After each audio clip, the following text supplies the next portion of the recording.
Hello everyone, welcome back to eKohipath e-learning platform. আজি আমি continue কৰিম with districts of Assam. So districts of Assam আজি আমি পঢ়িম about Bojali district. Bojali district আমাৰ অসমৰ 34 নম্বৰ district হয়. 34th district of the state Bojali district form হৈছিলে কৰোনাৰ সময়ত 2020 চনত. So Bojali district খন ইথে ইয়াত দেখিছে মেপখন হয়তো ব্লাৰ হৈছে এতিয়া. কোনে PDF টো পাই যাব তাত চাই ল'ব. So Bojali district খন আছে আমাৰ অসমৰ lower Assam part ঠিক আছে lower Assam যোনটো administrative unit আছে তাত আছে Bojali. Bojali north হৰ পিনে আছে Baksa. North of Bojali আছে Baksa. Baksa share হৈছে with Bojali district. Baksa district share কৰিছে border. East of পিনে আছে Nalbari আৰু south আৰু west of পিনে আছে Barpeta. So তাৰ কালত share কৰে boundary. Bojali shares boundary with Baksa district, Nalbari and Barpeta district. আৰু Bojali district খন Barpeta district পাই form কৰা হৈছিলে হেতু গম পাই হন না সকলে. So চাই লওঁ Bojali district is a district of the Indian state of Assam carved out of Barpeta district. Eto I am very sure সকলে গম পায়. The Assam cabinet headed by former CM Homananda Khunwal. He approved the proposal to make Bojali a full-fledged district on 10th August 2020. So 2020 কবলে গলে 2020 formally কিন্তু district বনা নাছিলে কিন্তু আমাৰ ক্যাবিনেটে যাক নেকি হেড কৰে CM হেতু সময়ৰ CM আছিল আমাৰ ex CM Homananda Khunwal তেখেতে সেই proposal-টো যে বজালিক এখন full-fledged district বনাওক সেই proposal-টো 2020 accept কৰিছিলে মানে গ্ৰহণ কৰিছিলে proposal-টো কিন্তু 2021 চনৰ 12 জানুৱাৰীত Bojali formally declare হৈছিলে as a district. So when was Bojali declared as a district? Answer corona নহয় answer corona পাছত 2021 2021 12 জানুৱাৰীত ফৰ্ম হৈছে নিউ ডিস্ট্ৰিক্ট হিচাপে কিন্তু প্ৰপোজালটো একচেপ্ট আগতে হৈ গৈছে ঠিক আছে তেওঁলোকে মানে অসম ক্যাবিনেটে আগতে একচেপ্ট কৰি লৈছে যে হয় Bojali ডিস্ট্ৰিক্ট এখন নতুন এখন ফুল ফ্লেজেড এখন ডিস্ট্ৰিক্ট হ'ব On 31 December 2022, the district was re-merged with existing Barpeta district. 2022 চনৰ কি হ'ল 2022 re-merge কৰি দিলে মানে আকৌ Barpeta districtৰ লগত একেলগ কৰি দিলে এখন ডিস্ট্ৰিক্ট কৰি দিলে Bojali ডিস্ট্ৰিক্ট নাইকিয়া কৰি দিলে সো এইটো ডিলিমিটেশনৰ কাৰণে হৈছিলে অসমত ডিলিমিটেশন এক্সাৰসাইজ হৈছিলে সকলে গম পাই একদম নিউজত আছিল হয় নাই সেইটো সময়ত পৰীক্ষাত পুৰা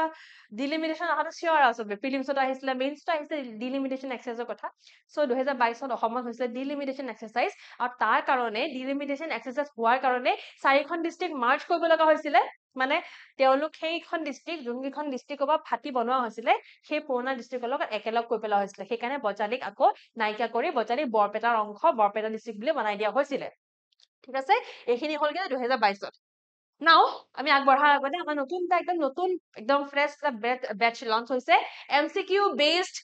কোৰ্স সো এটো এটা এমসিকিউ বেসড কোৰ্স এটা ৰিভিজন বেচ হয় ঠিক আছে এটা ৰিভিজন বেচ হয় পৰীক্ষা আগমুহূৰ্তত কি পঢ়িব লাগে পৰীক্ষা আগমুহূৰ্তত প্ৰেক্টিস কৰিব লাগে প্ৰেক্টিস যদি আপোনালোকে কৰা নাই তেন্তে এই এমসিকিউ বেচটো বেস্ট হয় আপোনালোকৰ কাৰণে ইয়াত আমি প্ৰত্যেকটো টপিক আমি এমসিকিউ উইথ কভাৰ কৰিম ঠিক আছে টপিক ওয়াইজ কভাৰ কৰা হ'ব যেনেকৈ আসাম কালচাৰ থাকিব তাত আসাম আৰ্ট থাকিব সব ভাগকে আমি টপিক ওয়াইজ এমসিকিউজ কভাৰ কৰিম ডেফিনেটলি এমসিকিউ খিনি এক্সপ্লেইনো কৰিম গুটেখিনি ফিচাৰ্ছত মেনশন আছে আৰু এইটো কোৰ্স লঞ্চ হৈছে অনলাইন আৰু অফলাইন মোডত for 3000 rupees call কৰিব পাৰে in the given number 0361319 3570 0361319 3570 আমাৰ অফিচিয়েল নম্বৰ হয় ইয়াত কল কৰিলে গুটেখিনি তথ্য পাই যাব about the MCQ batch now চাও যে বজালিক যে ৰিমাৰ্জ কৰিছিলে ৰিমাৰ্জ কৰাৰ পাছত কি হ'ল Bojali ডিস্ট্ৰিক্টক বৰপেটা ডিস্ট্ৰিক্টৰ লগত ৰিমাৰ্জ কৰাৰ পাছত আকৌ 2023 চনৰ আগষ্ট 25 তাৰিখে Assam cabinet made an announcement regarding the restoration of the district status of Bojali so restore কৰি দিলে ডিস্ট্ৰিক্ট ষ্টেটাস যে হয় বজালি এখন ডিস্ট্ৰিক্টে হ'ব ৰিস্টোৰ কৰি দিয়া হ'ল আসলে 2022 চনত ডিলিমিটেশনৰ কাৰণে যেতিয়া Bajali district Hojai district Biswanath district আৰু এখন আছিল তামুলপুৰ সৰি মই তামুলপুৰ পাহৰি গৈছিলো তামুলপুৰ আছিল তামুলপুৰ বজালি বিশ্বনাথ আৰু হোজাই এই চাৰিখন ডিস্ট্ৰিক্ট ডিলিমিটেশনৰ কাৰণে অসম চৰকাৰে ৰিমাৰ্জ কৰি দিছিলে নিজৰ পুৰণা ডিস্ট্ৰিক্টৰ লগত বিশ্বনাথক ৰিমাৰ্জ কৰি দিছিলে শোণিতপুৰ ডিস্ট্ৰিক্টৰ লগত হোজাই ডিস্ট্ৰিক্টৰ ৰিমাৰ্জ কৰি দিছিলে নগাঁও ডিস্ট্ৰিক্টৰ লগত বজালি ডিস্ট্ৰিক্টৰ ৰিমাৰ্জ কৰি দিছিলে বৰপেটা ডিস্ট্ৰিক্টৰ লগত আৰু তামুলপুৰ ডিস্ট্ৰিক্টৰ ৰিমাৰ্জ কৰি দিছিলে বাক্সা ডিস্ট্ৰিক্টৰ লগত তাৰ মানে সেই ডিস্ট্ৰিক্ট কিখন এই নতুনকে চাৰিখন যে ফৰ্ম হৈছিলে এই ডিস্ট্ৰিক্ট কিখন যোন কেখন ডিস্ট্ৰিক্টৰ ফাটি বনাই দিয়া হৈছিলে সেইখন ডিস্ট্ৰিক্টৰ লগত আকৌ এক কৰি দিয়া হ'ল ডিলিমিটেশনৰ কাৰণে আৰু হেতু সময়ছোৱা আছে 2022 চনৰ কথা সো 2022 পাছত 2023 চনত বজালি আকৌ ডিস্ট্ৰিক্ট ষ্টেটাস দিলে যে হয় বজালি এখন ডিস্ট্ৰিক্ট হয় আৰু ডিস্ট্ৰিক্ট হৈয়ে থাকিব ঠিক আছে সো এইটো নিউজ এটা ক্লিপ হয় নিউজ ক্লিপ হয় যেতিয়া নেকি নিউজত লাইছিলে যে অসমে চাৰিখন নতুন ডিস্ট্ৰিক্ট ৰিমাৰ্জ কৰি দিলে ডিলিমিটেশ্যন আগতে চাৰিখন কোন কেইখন হয় এখন বজালি হয় এখন হোজাই হয় এখন বিশ্বনাথ হয় এখন আমাৰ তামুলপুৰ হয় ঠিক আছে The headquarters of the district is Madan Rota Nagar Pathsala so কিছু জায়গাত আপুনি এইটো পাব পাৰে যে headquarter of Bojali district is Pathsala আৰু আমাৰ অফিচিয়েল ওয়েবসাইটৰ মতে headquarter of Bojali district is Madan Rota Nagar so I think এইটো সব বুজি পালে হয় না এবাৰ ৰিভিজন কৰি দিছো ঠিক আছে কুইক ৰিভিজন 2020 চনৰ CM the head who headed the cabinet Assam cabinet ultimately 2020 চনত বজালিক এখন ডিস্ট্ৰিক্ট হিচাপে একচেপ্ট কৰিলে 2021 চনত অফিচিয়ালি এখন ডিস্ট্ৰিক্ট বনি গল বজালি ডিস্ট্ৰিক্ট 2021 বজালি ডিস্ট্ৰিক্ট বনিলে আকৌ নেক্সট ইয়েৰ 2022 আকৌ ৰিমাৰ্জ কৰিলে বৰপেটা ডিস্ট্ৰিক্টৰ লগত ডিলিমিটেশনৰ কাৰণে আকৌ এটা 5 বছৰে 2023 চনত আকৌ বজালিক এখন ফুল ফেজেড ডিস্ট্ৰিক্ট বনাই দিলে তাৰমানে 2020 ৰ পৰা একেৰাহে হৈছে ঘটনাবিলাক 2020 21 22 23 ঠিক আছে ক্লিয়াৰ ৰাইট সো হেডকোয়াৰ্টাৰ ক'ত আছে মদন ৰতা নগৰ পাঠশালাত আছে Now, Sila what the geography. Bojali district occupies an area of 422.95 square kilometer. 422.95 square kilometer আছে Bojali district আৰু কেবাখনো নদী আছে অফিচিয়েল ওয়েবসাইটৰ মতে চাৰিখন নদী কথা মেনশন আছে কলদিয়া পহুমৰা দেওজাৰা পাল্লা কলদিয়া পহুমৰা দেওজাৰা পাল্লা হৈছে চাৰিখন নদী যোন চাৰিখন ক'ত আছে বজালি ডিস্ট্ৰিক্টত আছে বজালি কম্প্ৰাইজ পাৰ্টস অফ বজালি জালা এণ্ড সৰুপেটা সাৰ্কেল সো প্ৰত্যেকখন ডিস্ট্ৰিক্টৰ বেলেগ বেলেগ সাৰ্কেল আছে বজালি তিনিখন সাৰ্কেল তিনটা সাৰ্কেল আছে বজালি জালা সৰুপেটা আৰু তাতে এটা জায়গা আছে যোনটো মই পহুতে পালো দলৰ পথাৰ বুলি মইতো গৈ পোৱা নাই মই নাজানি যোন বজালি ডিস্ট্ৰিক্ট হয় আই হোপ মোক মেছেজত বা কমেন্টত জনাই যে দলৰ পথাৰ কিয় ইমান ফেমাস হয় বাৰু দলৰ পথাৰ সো দলৰ পথাৰ is the most popular village under Bajali ডিস্ট্ৰিক্টত সবতছে পপুলাৰ গাঁওখনৰ নাম হৈছে দলৰ পথাৰ কিয় হয় waiting in the comments ঠিক আছে মই একদম বহুত ইচ্ছুক জানিবলৈ বহুত কিউৰিয়াছ যে কিয় পপুলাৰ হয় and Pathsala is the main town of the district so Pathsala নিশ্চয় এখন মেইন টাউন হবে পাঠশালা আচলতে নামটোতে আছে পাঠশালা So Mastika Pathsala নিশ্চয় শুনিছা নেশনাল লেভেলে কি হয় এডুকেশন সেন্টাৰ বুলি কোৱা হয় পাঠশালা এডুকেশনৰ বহুত খিনি ভাল ভাল ইউনিভাৰ্সিটি কলেজেস পাঠশালাত আছে সো তাৰ পৰা নামটো আহিছে একচুয়ালি পাঠশালা সো দলৰ পথাৰ পাঠশালা আমাৰ বজালি ডিস্ট্ৰিক্টত একদম ফেমাস এটা জায়গা হয় ইয়াতে মুখস্থ ৰাখিব লগা কথাখিনি হৈছে কিমান স্কয়াৰ কিলোমিটাৰ আছে ট্ৰিবিউটাৰিজ কি আছে বা নৈ কি আছে সাৰ্কেলস আছে তিনটা বজালি জালা সৰপেটা দলৰ পথাৰ is a very important village very popular village Pathsala হৈছে মেইন টাউন আৰু পাঠশালাতে হেডকোয়াৰ্টাৰ আছে ক'ত আছে Madan Rauta Nagar. Now we sum about 2011 census. So 2011 census মতে কি ভাষা highest use হয় বা কি আমাৰ religion আছে বজালিত so বজালিত highest যোনটো religion follow হয় যোনটো ধৰ্ম follow হয় hinduism হয় hinduism highest আছে কিমান 67.90% then islam আছে 31.91% আৰু language highest definitely অসমীয়া হয় অসমীয়া 74.48% second bengali আছে আৰু third বড়ো আছে so three most popular languages of Bojali district according to 2011 census প্ৰথম অসমীয়া second হৈছে বেংগলী third হৈছে বড়ো ঠিক আছে মুখস্থ থাকিব আৰু বড়ো কিয় নহব হয় নাই বড়োটো হ'ব আমাৰ যোন KCBU আছে so KCBU মই এতিয়ালৈকে ক্লাছত এসময় মানে কলো চাগে বহুত বাৰে কলো আকৌ পৰা কৈ দিও কোন ডাঙৰ কথা নাই so KCBU হৈছে এয়া K C A B আৰু AIU তাৰমানে আমাৰ যোনটো BTR ৰিজন আছে বড়োলেণ্ড টেৰিটৰিয়েল ৰিজন সেই বড়োলেণ্ড টেৰিটৰিয়েল ৰিজনৰ ডিস্ট্ৰিক্ট খিনি ওয়েষ্ট পা ইষ্ট হলে মুখস্থ কৰিলে ভেৰি ইজি হয় KCBU কে মুখস্থ কৰিলে হল KCBU তামুলপুৰ হৈছে BTR ৰ ডিস্ট্ৰিক্ট হল নে সো KCBU বি লগত বৰ্ডাৰ শেয়াৰ কৰা বজালি মানে বাক্সা লগত বৰ্ডাৰ শেয়াৰ কৰা বজালি সো বজালিত বড়ো ভাষাটো ইউজ কৰা হত বা Bajali third most popular language Bodo ভাষা হোৱাটো তেনে সাধাৰণ কথা হয় না so third most popular language Bodo first Assamese second Bengali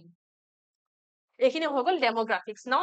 না আমাৰ পৰীক্ষাৰ কাৰণে একদম বেছি সবতছে বেছি ইম্পৰ্টেন্ট ডিস্ট্ৰিক্টছ অফ আসাম পঢ়োতে এক্সামৰ কাৰণে সবতছে বেছি ইম্পৰ্টেন্ট এইটো হয় যে কোনকিখন ডিস্ট্ৰিক্টত কোনকিটা জায়গা আছে বা কোনকিটা তাৰ এটা বিষয় আছে বিষয়বস্তু আছে যোনকিটা আমি মুখস্থ ৰখাটো দৰকাৰ বা মনত ৰখাটো দৰকাৰ প্ৰথমতে আমি বজালি বুলি পঢ়োতে বা পাঠশালা নামটো পঢ়োতে বা পাঠশালা নামটো শুনোতে পাঠশালা বুলি ক'লে APSC ষ্টুডেন্টৰ বা ষ্ট্ৰিট গভৰ্ণমেন্টৰ প্ৰিপেয়াৰ থকা ষ্টুডেন্টৰ এটা নাম একদম মনত আহাটো বহুত প্ৰয়োজনীয় অচ্যুত লহকৰ আৰু আমাৰ নটৰাজ থিয়েটাৰ হয় নাই অচ্যুত লহকৰ নটৰাজ থিয়েটাৰ তো প্ৰথমতে চাও ভ্ৰাম্যমান থিয়েটাৰ কথা ভ্ৰাম্যমান থিয়েটাৰ যোনটো অসমীয়াত সৰি ইংৰাজীত কি বুলি কয় মোবাইল থিয়েটাৰ ভ্ৰাম্যমান থিয়েটাৰখন আমাৰ ইংৰাজীত আমি কওঁ মোবাইল থিয়েটাৰ বুলি পাঠশালা a town in Bojali is renowned as the epicenter of Assam's unique mobile theater tradition ভ্ৰাম্যমান থিয়েটাৰ না ভ্ৰাম্যমান থিয়েটাৰ কি হয় মই বুজাবলৈ নাযাওঁ যদি ভ্ৰাম্যমান থিয়েটাৰ চোৱা নাই এবাৰ চাব নিশ্চয় বহুত ইন্টাৰেষ্টিং হয় একদম মানে এবাৰ চালে চাই থাকিব মন যাব চিনেমা নিচিনা নহয় একদম ৰিয়েল লাইফ চলি থাকে গোটেই ঘটনাবিলাক বহুত ধুনীয়া হয় চাবলৈ চ' যদি চোৱা নাই চাব আৰু যদি চাবলৈ সময় নাই তেন্তে ইউটিউব আছে ইউটিউবত এবাৰ চাই ল'বা ঠিক আছে চ' Achyut Lahkar very important personality আমাৰ APSCৰ কাৰণে বহুত ইম্পৰ্টেণ্ট হয় ঠিক আছে মুখস্থ কৰি ল'ব অচ্যুত লহকৰ দ্য পায়োনিয়াৰ মানে যোনে আৰম্ভ কৰিছিলে The pioneer of Bhraimyaman theatre in Assam, he founded Nataraj Theatre in 1963. 1963 Nataraj Theatre form হৈছিলে আৰু Nataraj Theatre আজি এতিয়াও বৰ্তমানো চলি আছে আৰু Nataraj Theatreৰ কোনে ফাউণ্ড কৰিছিলে কোনে উলিয়াইছিলে তেওঁৰ নাম হৈছে Achyut Lahkar with his brother Sada Lahokar in Pathshala, Assam. So Nataraj Theatre একদম ফেমাস Nataraj Theatre পাছতে আহে Kohinoor Theatre. So Kohinoor Theatre আমি নাচাওঁ এতিয়া এটা আমি Nataraj Theatre বিষয়ে চাওঁ So Nataraj Theatre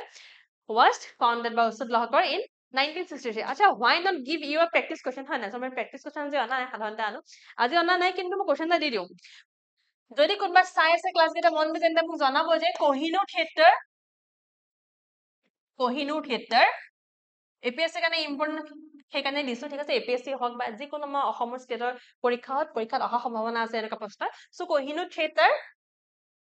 কোনে ফৰ্ম কৰিছিলে আৰু কেতিয়া ফৰ্ম কৰিছিলে ঠিক আছে who and when কোনে আৰু কেতিয়া মোক জনাব লাগে যে Kohinoor Theatre অসমত কোন চনত ফাউণ্ড কৰা হৈছিলে আৰু কোনে ফাউণ্ড কৰা হৈছিলে ঠিক আছে এটো ইজি হয় APSC এসপিৰেন্টৰ কাৰণে একদম ইজি প্ৰশ্ন হয় মোক কমেন্ট বক্সত জনাই না নেক্সট চাই লও কি ইম্পৰ্টেন্ট আছে ইম্পৰ্টেন্ট জালিখাতা কলিবাৰী থান মই আজি পঢ়োতে একচুয়ালি গম পালে এই বিষয় যেটা মই গম পাইছো মই অলপমান মোৰ ফ্ৰেন্ডছ আছে ফ্ৰেন্ডছ নহয় একচুয়ালি কলিগ বুলি ক'লে ভুল নহয় সকলে চিনি পাই চাগে আমাৰ ৰিমজিম মেম সো ৰিমজিম পাঠক মেমৰ নিয়াৰ বাই এৰিয়া হয় সো মেমে কওঁতে মই গম পালো যে জালিখাতা বা কলিবাৰী থান বহুত পপুলাৰ হয় বোলে পঢ়োতে এইখিনি বিষয়ে আৰু গম পালো সো চাই লও কি হয় জালিখাতা It houses a Shiva temple and is home to a famous banyan tree, one of the oldest living banyan trees. So, কিয় popular হয় এইকাৰণে popular হয় কাৰণ তাত যোনটো banyan tree আছে সেই banyan tree টো মানে সবচে পুৰণা tree বুলি কোৱা হয় It's the oldest banyan tree living in India আৰু ইয়াত interesting কথা এইটো হয় যে it is considered the largest tree in the Asian subcontinent largest tree বুলি কোৱা হৈছে আৰু 4 বিঘা মাটি অকুপাই কৰিছে এই banyan tree জোপাই So this is a picture of the place. So kya popular hoy because of this banyan tree. Shiva mandir eta ase Lord Shiva mandir ase aru popular basically actually banyan gojupa kana hoy banyan gosor yat thora juntu area ase to bahut dangor hoy 4 bigha boli koha hoise aru ebuli koha hoise official website mate Asian subcontinent largest tree hoy thik ase located on the bank of Koldia river na etu porikhat ahe ago ajikali porikha bilagot pray dekhisu je ami khudha hoy যে important জায়গা বিলাক কোনখন নৈ পাৰত আছে হয়নে খুদা হয় সো কলদিয়া ৰিভাৰৰ পাৰত আছে জালিখাতা সো জালিখাতা হয়নে জলিখাতা হয় মই শিওৰ নহয় বাট সৰি ফৰ দ্যাট ঠিক আছে মই যেনেকে আৰু কৈছো আৰু আগতে কৈছো যে প্ৰনাউন্সিয়েচন ভুল হ'ব পাৰে নাও চাই লওঁ মই পৰিহেশ্বৰ দেৱালয় আচ্ছা পৰিহেশ্বৰ দেৱালয় আমি বৰপেটা ডিস্ট্ৰিক্ট পঢ়োতে পঢ়িছিলো হয়নে পৰিহেশ্বৰ দেৱালয় আমি বৰপেটা ডিস্ট্ৰিক্ট হওঁতে পঢ়িছিলো যেতিয়া আমি বৰপেটা ডিস্ট্ৰিক্টত ক্লাছ চলিছিলে তেতিয়া আমি অলৰেডি পঢ়িছো আজি মই আকৌ ৰিপিট কৰিছো একচুয়ালি পৰিহেশ্বৰ দেৱালয় বৰপেটা ডিস্ট্ৰিক্টত আছিলে যেতিয়া বজালি কাৰ্ভ হোৱা নাছিলে যেতিয়া বজালি ডিস্ট্ৰিক্ট ফৰ্ম হোৱা নাছিলে তেতিয়া পৰিহেশ্বৰ দেৱালয় বা ডুবি দেৱালয় বুলি কয় ডুবি দেৱালয় তেতিয়া বৰপেটাত আছিলে কিন্তু যেতিয়া বজালি ডিস্ট্ৰিক্ট কাৰ্ভ আউট হৈ গ'ল মানে বেলেগ এখন ডিস্ট্ৰিক্ট ফৰ্ম হৈ গ'ল তেতিয়া কিন্তু পৰিহেশ্বৰ দেৱালয় বজালিত ৰোল আৰ বজালিতহে থাকিলে সো আলটিমেটলি যদি এটা সোধে যে কাৰেন্টলি পৰিহেশ্বৰ দেৱালয় ক'ত আছে কাৰেন্টলি কিন্তু পৰিহেশ্বৰ দেৱালয় বা ডুবি দেৱালয় বজালিত আছে আগতে বৰপেটাত আছিলে So this is a temple of Lord Shiva. Here is a picture of the temple. Situated at Dubi village near Pathshala, it was constructed by Ahom king Shiva Singha in 1662. Shiva Singha constructed in 1662 Sakayara. The famous dance form Devadasi Nitya is said to have originated in this temple. So actually popular hoy ekane Devadashi Nitya nichhoi hokale shunise na Devadashi Nitya the dancers who perform for the gods. So Devadasi Nitya yate originate kora bole ba yate আৰম্ভণি হোৱা বুলি কোৱা হয় দেৱদাসী নৃত্য বা দেৱদাসী নৃত্য ইয়াতে আৰম্ভণি হোৱা বুলি কোৱা হয় ক'ত কোৱা হয় ডুবি দেৱালয় বা পৰিহেশ্বৰ দেৱালয় যোন বৰ্তমান বজালিত আছে আগতে আছিলে বৰপেটাত সেইকাৰণে বৰপেটা ডিস্ট্ৰিক্ট পঢ়োতে এই বিষয়ে পঢ়িছো ঠিক আছে সো কনফিউজন লাগব নালাগে আৰু কোনে বনাইছিলে শিৱ সিংহই 1662 নেক্সট আহে বামাখাতা সত্ৰ was established in 1602 1602 ফৰ্ম হৈছিলে the first সত্ৰাধিকাৰ of this Satra was Sri Sri Madhavdev's nephew's grandson so Shri মাধৱদেৱ শংকৰদেৱ মাধৱদেৱৰ nephew তেখেতৰ ভতিজাৰ যোন গ্ৰেণ্ডসন হয় নাতিনী হয় তেখেতৰ ভতিজাৰ নাতিনীয়ে ইয়াৰ প্ৰথম সত্ৰাধিকাৰ আছিলে বামাখাতা সত্ৰ প্ৰথম সত্ৰাধিকাৰ হৈছে কোন প্ৰথম সত্ৰাধিকাৰ হয় মাধৱদেৱৰ শ্ৰীমন্ত মাধৱদেৱৰ নেফিউ মানে ভতিজাৰ নাতিনীয়েকৰ ঠিক আছে নাতিনীয়েক হৈছে প্ৰথম সত্ৰাধিকাৰ তেওঁৰ নামটো হৈছে শ্ৰী পূৰ্ণানন্দ ঠাকুৰ the first সত্ৰাধিকাৰ of বামাখাতা Satra was the nephew grandson of মাধৱদেৱ আৰু কিছু সংখ্যক বেলেগ ইম্পৰ্টেন্ট প্লেচেছ আছে ইয়াৰ বিষয়ে বহুত বেছি তথ্য নাই সো মই নামখিনি লৈছো পৰীক্ষাত নামখিনি থাকিলে আমি বিশেষকৈ যদি মেথছ দা ফলোইং আহে তুমি এইখিনি এনেকুৱা কোৱেশ্চন বিলাক ইজিলি ক্ৰেক কৰিব পাৰিম ঠিক আছে সো ইম্পৰ্টেন্ট প্লেচ কেইটামান আছে অকয়া সত্ৰ গমুৰা সত্ৰ গোপাল আতাৰ থান ভোগেশ্বৰ মন্দিৰ পহুমৰা চাপৰি etc the district has a state university the Bhattadev University so এই কোৱেশ্চনটো actually I think 2022 APSC prelims if I'm not mistaken already আহিছে যে কোনখন ইউনিভাৰ্সিটি কোনখন ডিস্ট্ৰিক্টত আছে হয় না আগত আহিছে দেই সো ভট্টদেৱ ইউনিভাৰ্সিটি যে বজালি ডিস্ট্ৰিক্টত আছে পাহৰিব নালাগে and it is situated at Pathsala town এখন ষ্টেট ইউনিভাৰ্সিটি হয় আৰু পাঠশালাত আছে সো ক্লাছটো ইয়াৰে শেষ সামৰিছো বহুত বেছি তথ্য নাছিলে সামৰা আগতে আমাৰ ইকুইপাতে অলৰেডি লঞ্চ কৰিছে CSET 66 বেচ তো CSET 66 ত আমাৰ নিৰ্মল ছাৰ আছে ইমন ছাৰ আছে আৰু যদি CSET যিকোনো সৰু ডাঙৰ যিকোনো ইস্যু আছে যদি অকমানো ভয় আছে যে 66 হয়তো নাপাব পাৰো ঠিক আছে অকমানো যদি ইস্যু আছে then this is a perfect batch for you this is on the very মানে ইন্টেলেকচুৱেল ইয়াত মই এইটো বুজাম যে আমাৰ যোনসকল টিচাৰ আছে ইয়াত এই ছাৰ দুজনে ইমান সৰল ভাষাত আপোনালোকক অংক বা ইংৰাজী বুজাই দিব পাৰে যে এইটো বহুত আনকমন হয় সৰল ভাৱে টান এটা সাবজেক্ট কাৰণে দিগদাৰ হয় না এটা যোনটো টাফ সাবজেক্ট সেইটো ইজিলি শিকাটো অলপ দিগদাৰ কিন্তু এওঁলোকে আপোনালোকৰ কাৰণে সহজ কৰি দিব ঠিক আছে সো এই কোৰ্সটো কিমান কাৰণে আছে 2000 rupees কাৰণে কোৰ্সটো লঞ্চ কৰা হৈছে অনলাইন অফলাইন মই ডেফিনেটলি বহুতৰ কাৰণে আছে ওকে সো ইয়াত GS টো কোৱালিফাই হয় এইটো এটা মানে এনেকুৱা এটা কোৰ্স হয় যোনটো আপোনাৰ GS টো কোৱালিফাই কৰাত সহায় কৰাতে নহয় গ্যাৰান্টি দিব পাৰিব সো এটা গ্যাৰান্টিড কোৰ্স হয় এইটো লক আৰু GS টো কোৱালিফাই কৰাটো উই ক্যান এশ্যোৰ যদি আমি পঢ়াইছো আপুনি সমানে পঢ়িছে ঘৰত তেন্তে your GS টো is qualified from this course ঠিক আছে সো এই কোৰ্সটো কিমান হয় 2000 rupees অফলাইন ব্যাচ কিন্তু সিটস লিমিটেড আছে দেই অফলাইন ষ্টুডেন্টছৰ কাৰণে সিটস বহুত বেছি নাই লিমিটেড আছে সো যদি জয়েন কৰিলে আছে সোনকালে জয়েন কৰি লওক PYQ পঢ়া হ'ব আৰু 50+ আৱাৰ্স আমাৰ ক্লাसेस হ'ব দেন এই কোৰ্সটো মই আগতে কৈছো যে আমাৰ ক্ৰেশ কোৰ্সটা লঞ্চ হৈ গৈছে অলৰেডি চলি আছে for 6000 rupees এটো APSC কাৰণে এটা ক্ৰেশ কোৰ্স আৰু ফাউন্ডেশন কোৰ্সটা আছে for 20000 rupees আৰু ক্লাছটো অনলাইন অফলাইন মোডত মই ফোন নম্বৰটো আগতে মেনশন কৰিছো ক'ত কল কৰিব আকৌবাৰ কৈ দিছো 036131935570 ইয়াত কল কৰিলে আমাৰ ক্ৰেশ কোৰ্স হক ফাউন্ডেশন কোৰ্স হক CSET ক্লাছ হক বা যিকোনো কোৰ্সৰ বিষয়ে গোটেইখিনি তথ্য পাই যাব সো এই ফিচাৰ্ছখিনি মেনশন আছে আৰু এই কোৰ্সটো আপোনালোকৰ প্ৰিলিমছ ক্লিয়াৰ কৰাটো এটা গ্যাৰান্টি হিচাপে দিব পাৰো ঠিক আছে সো যদি